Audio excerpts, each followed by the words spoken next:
Background. My nephews are 8 to 10 years old. When they were 4, their parents went through a very messy divorce, and as a result, I took them in for 3 years. I'm not going to go into detail, but my brother became a drunk, and the mom didn't want anything to do with them. So that's why I took them in. I met my husband through the school they go to because his daughter is in the same class. During the 3rd year, my brother got married to his wife, who has a daughter with terrible manners. She is 9 years old, so she is old enough, but she is a kid who will throw a tantrum at events when it's not about her. For example, she blew out the candles on my nephew's birthday, and when he cried, he got reprimanded. I took them out the next day so he could blow out his candles. Keep in mind, my brother still isn't making an effort with his own kids. Towards the end of the year, he demanded to have his kids back, and because of how the court arranged it, he was able to keep custody. I, however, still attended everything because the boys want me to. I never bonded with his wife or daughter because my sister-in-law is rude and very passive-aggressive.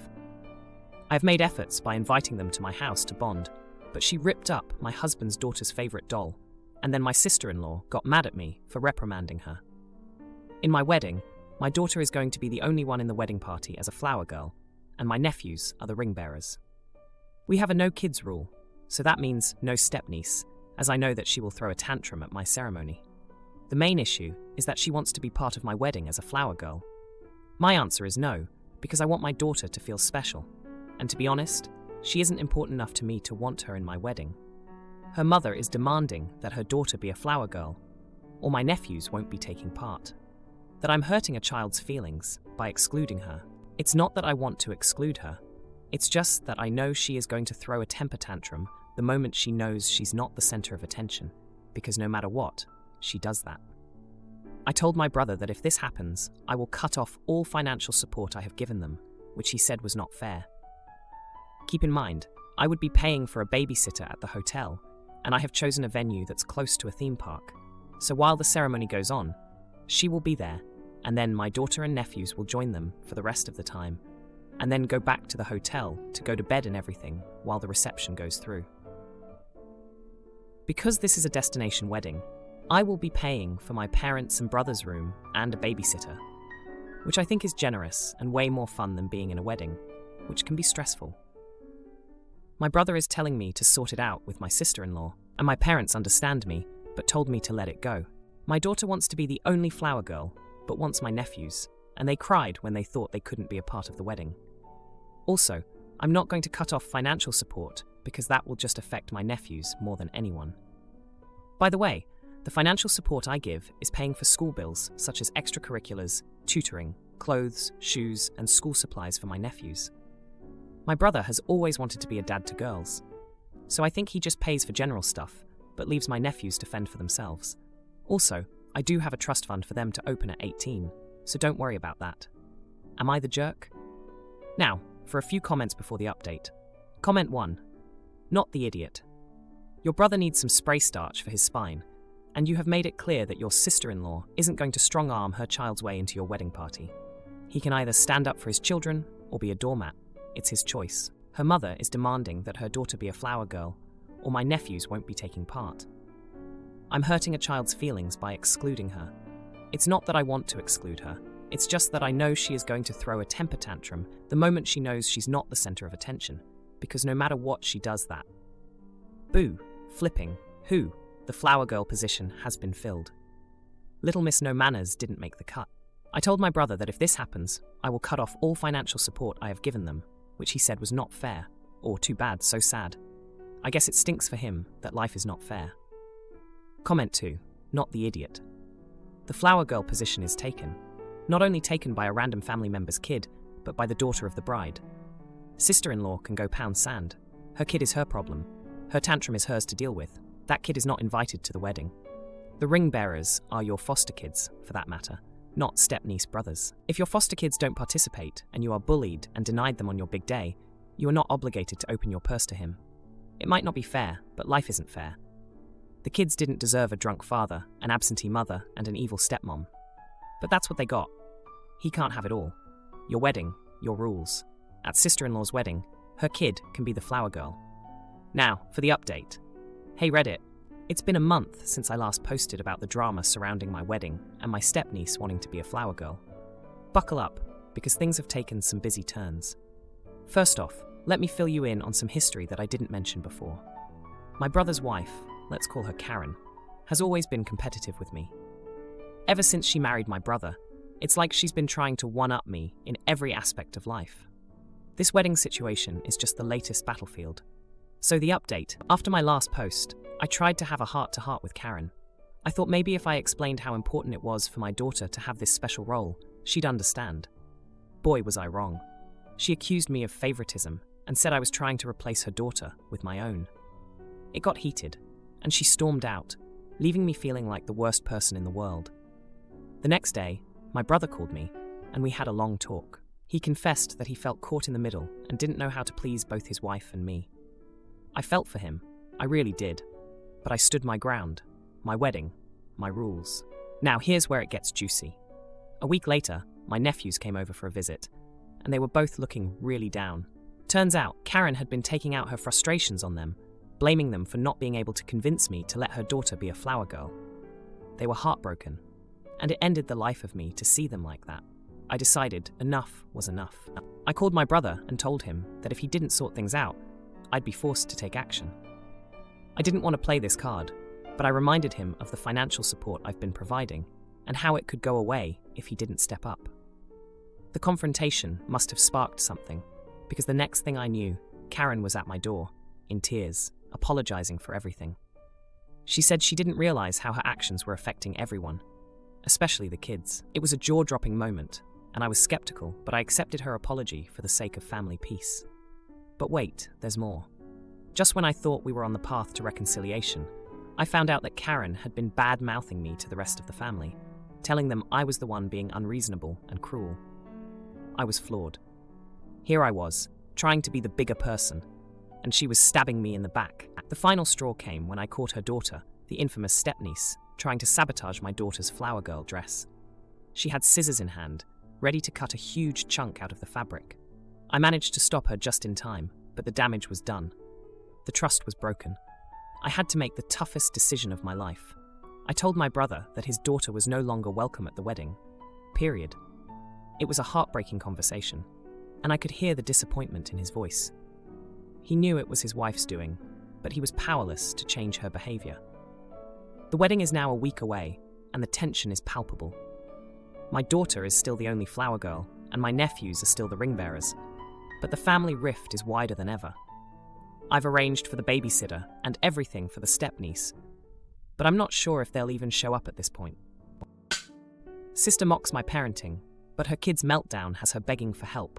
She's about to learn actions echo louder than words.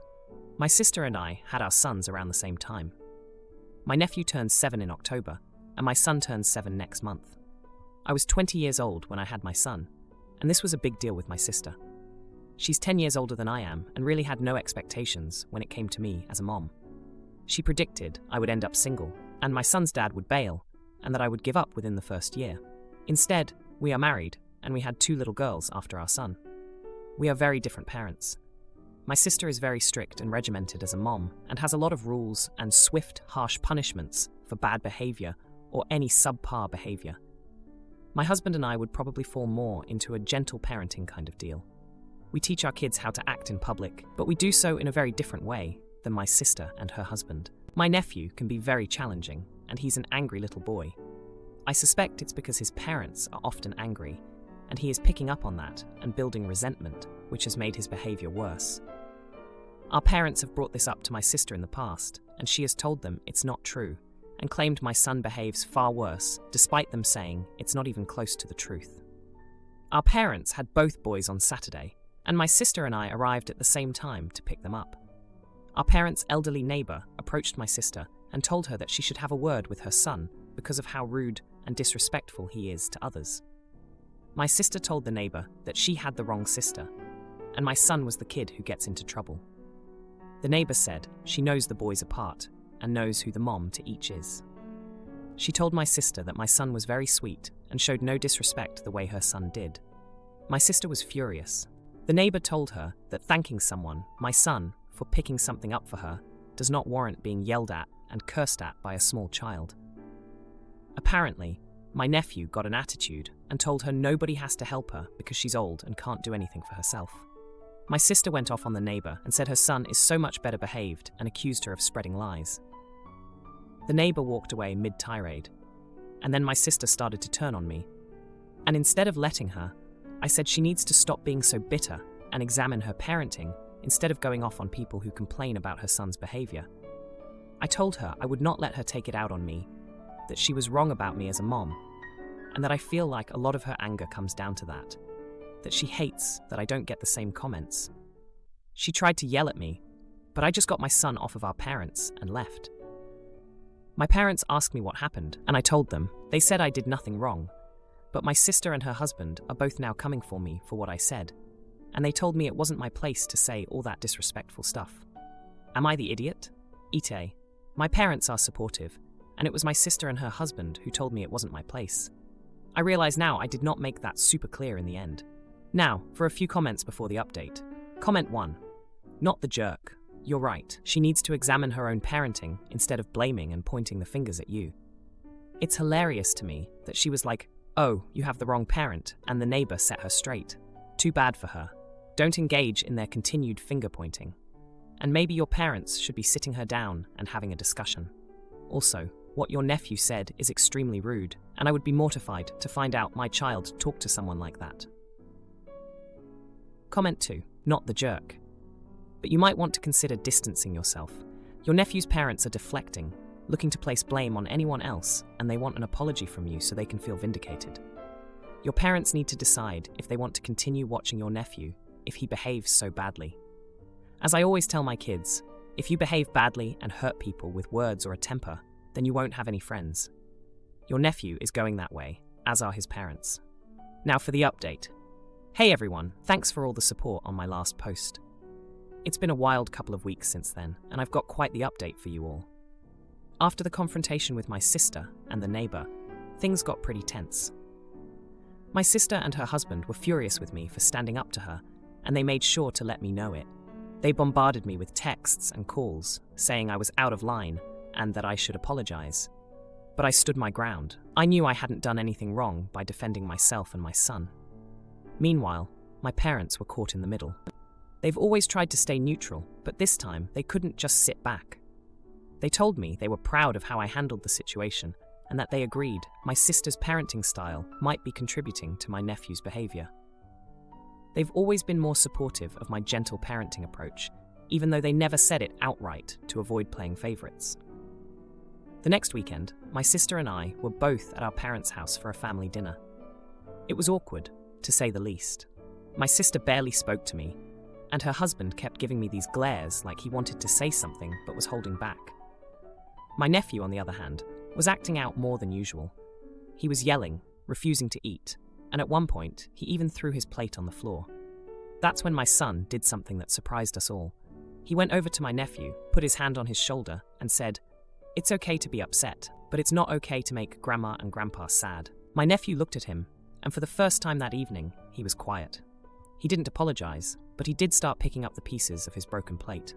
My sister saw this, and I could tell it hit her hard. She excused herself and went outside. I found her on the porch, tears streaming down her face. It was the first time I'd seen her vulnerable like that.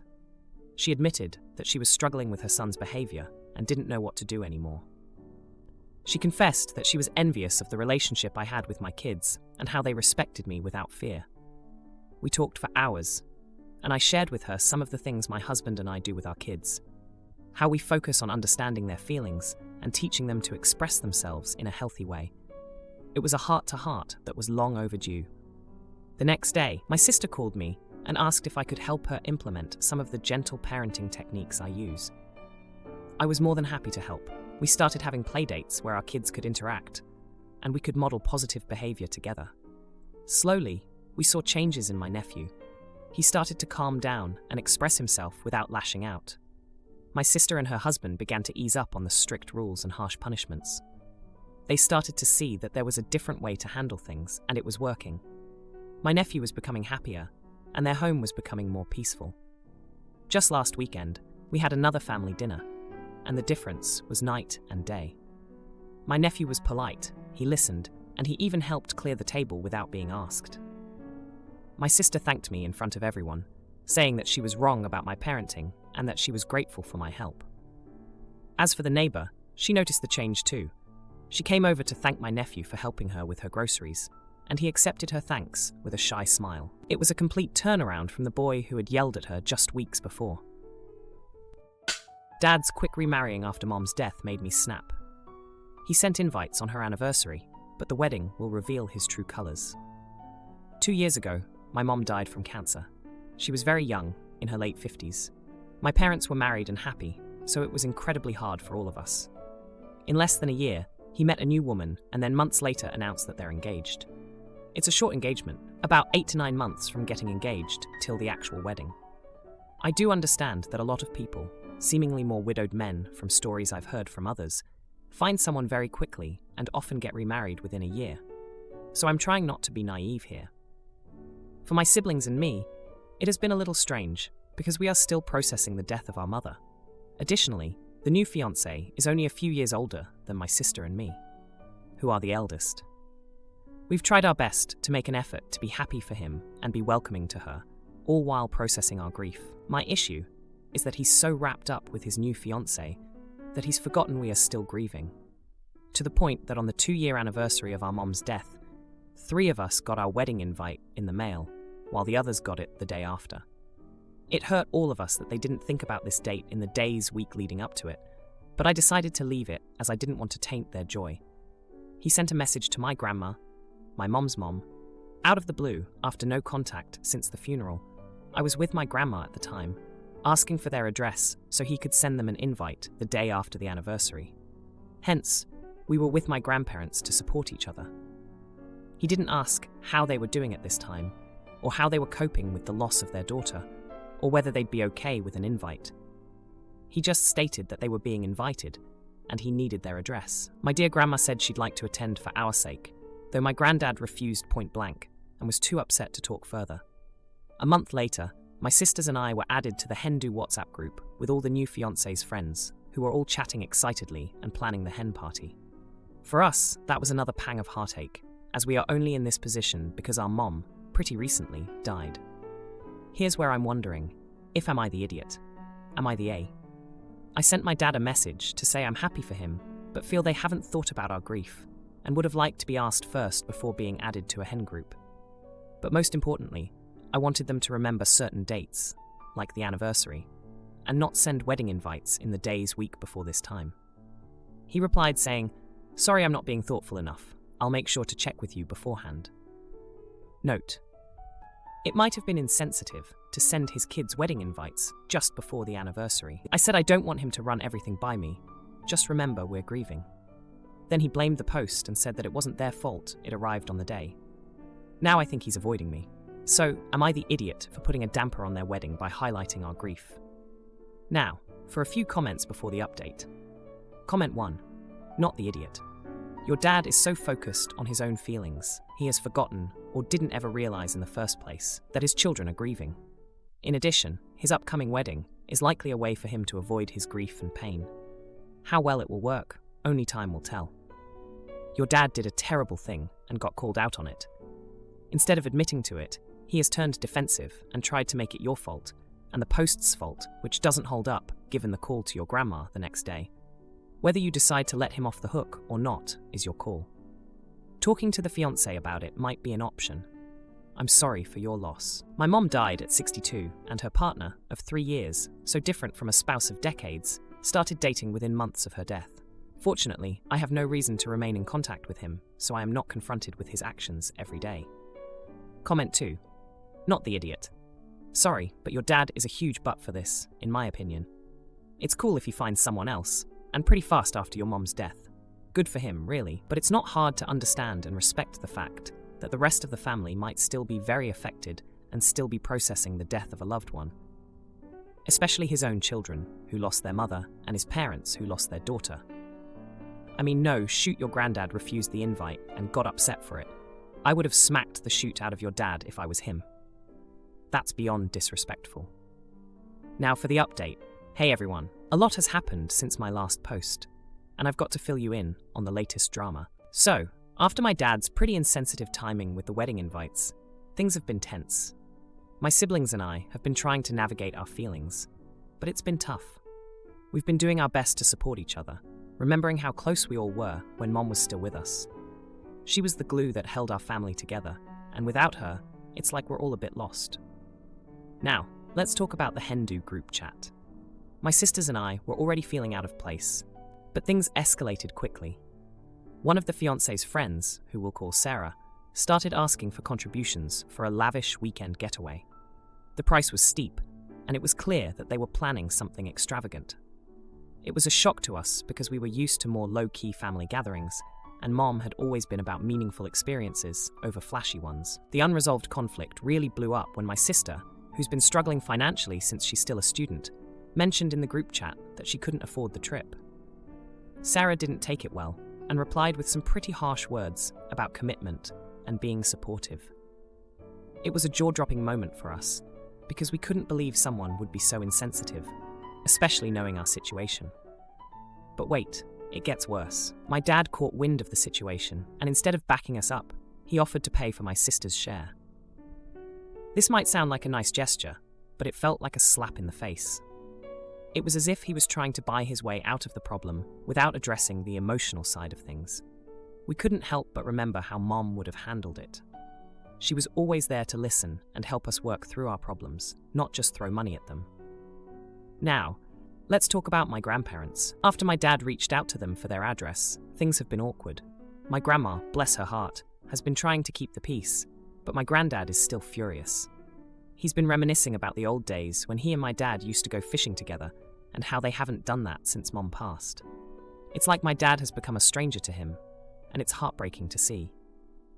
The confrontation finally happened last week. My dad stopped by my place to drop off some of Mom's things he found while moving stuff for the wedding. It was a box of old photo albums and some of her jewelry. Going through it was tough, and I couldn't hold back my feelings anymore.